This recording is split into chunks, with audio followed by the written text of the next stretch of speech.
ఏం తమ్ముళ్ళు హుషారుగా ఉన్నారా? దర్శిలో ప్రజాగళం అదిరిపోయింది,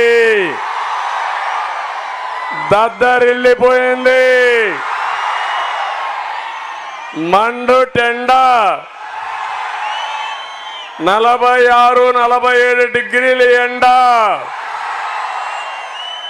ఎండ మిమ్మల్ని చూసి భయపడతా ఉంది తమ్ముళ్ళు. అది ఈరోజు దర్శిలో అవునా కాదా అని అడుగుతున్నా మిమ్మల్ని అందరినీ.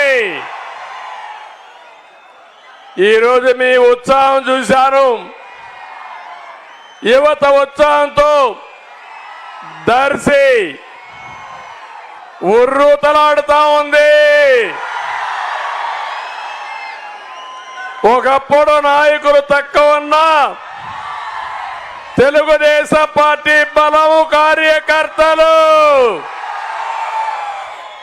ఎక్కడ చూసినా పసుపుమయమైపోయింది. దీనికి అదనంగా జన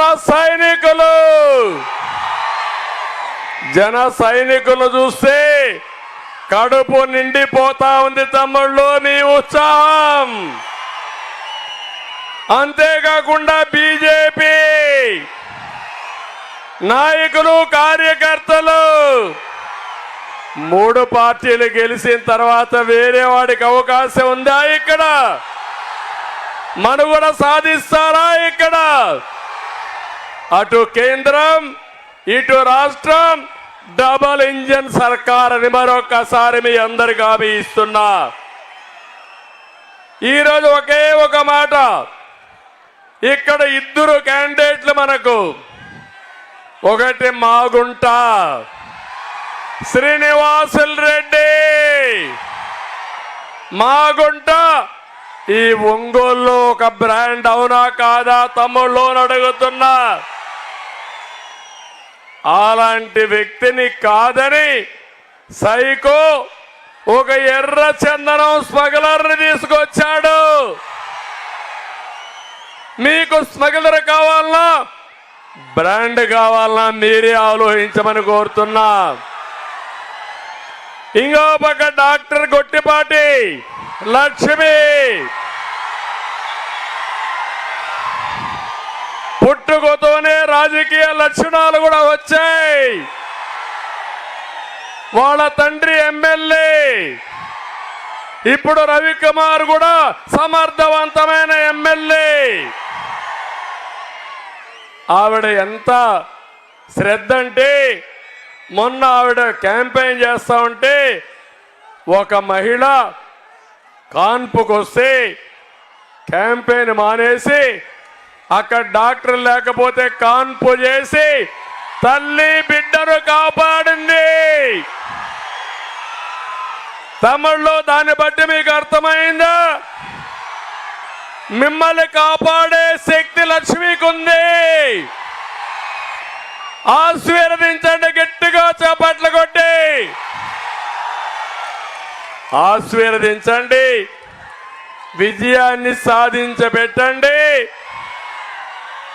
లక్ష్మి ఒక సమర్థమైన డాక్టరే కాదు, ఒక సమర్థవంతమైన ప్రజానాయకురాలు. మిమ్మల్ని ఆదుకుంటుంది. అటు శ్రీనివాసులు దండ, ఇటు నా అండ కూడా పూర్తిగా ఉంటుంది. తమిళ్ళు జన సైనికులకు హామీ ఇస్తున్నా. జనసేనాని పవన్ కళ్యాణ్ గారు, ఆయన ఒక పవర్ స్టార్, ప్రజా జీవితంలో నిజమైన హీరో.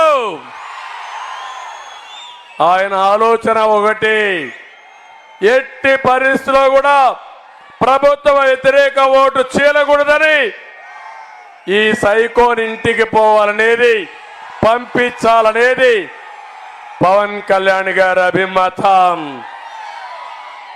ఇంకో పక్క నరేంద్ర మోడీజీ